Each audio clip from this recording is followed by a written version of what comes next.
கரூர் அருகே அடுக்குமாடி குடியிருப்பில் தண்ணீர் திறந்து விடுவது தொடர்பாக 10க்கும் மேற்பட்டோர் தனது குடும்பத்தினரை கிண்டல் செய்து மிரட்டுவதாக மாற்றுத்திறனாளி பெற்றோருடன் பள்ளி மாணவி ஆட்சியரிடம் புகார் மனு அளித்தார்.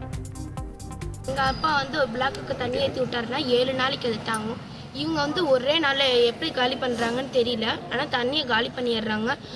வந்து கதவை தட்டி 2 மணிக்கு 3 மணிக்கெலாம் வந்து கதவை தட்டுறாங்க. ஆனால் 10-15 பேர் கூட்டம் போட்டு சொல்லியிருக்காங்க எங்களை பற்றி. அதெல்லாம் எங்களால் நானும் அந்த இடத்துல அழுதுருக்கேன். போலீஸ் ஒழுங்காக நடவடிக்கை எடுக்கணும்னு நான் தண்ணியோடு கேட்டுக்கொள்கிறேன்.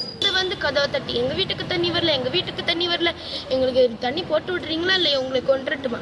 அதுவும் இல்லாமல் முந்தா நேற்று தான் கலெக்டர் ஆஃபீஸ்க்கு வந்திருந்தோம். சனிக்கிழமை தான் கலெக்டர் ஆஃபீஸ்க்கு வந்தோம். இப்போ போயிட்டு எல்லா பிரச்சனையும் முடிச்சுட்டு சாயங்காலம் வீட்டுக்கு போகிறோம். உன்னை கொண்டுட்டுமா, உன்னை யார் போய் கலெக்டர் ஆஃபீஸில் போய் மனு கொடுக்க சொன்னது? உன்னை யார் கலெக்டர் ஆஃபீஸ்க்கு போக சொன்னது? அதுன்னு தேவையில்லாமல் எங்களுக்கு உன்னை கொண்டுட்டுமா, உன் தம்பி 2வது தான் படிக்கிறான். இந்த தம்பி உங்கள் தம்பியை கொண்டுட்டுமா, இனிமேல் இந்த மாதிரிலாம் வச்சுக்காத அப்படின்னு சொன்னது நந்தினி. அவங்க வீட்டுக்காரர், அவங்க வீட்டுக்காரர் பேர் ஸ்ரீ. இவங்க 2 பேர், இவங்க ஹஸ்பண்ட் அண்ட் ஒய்ஃப் தான் எங்கள் அப்பாவை பிடிச்சி ஓவராக டார்ச்சர் பண்ணிட்டு இருக்காங்க. செய்திகளை உடனுக்குடன் தெரிந்து கொள்ள உடனே சப்ஸ்கிரைப் பண்ணுங்க.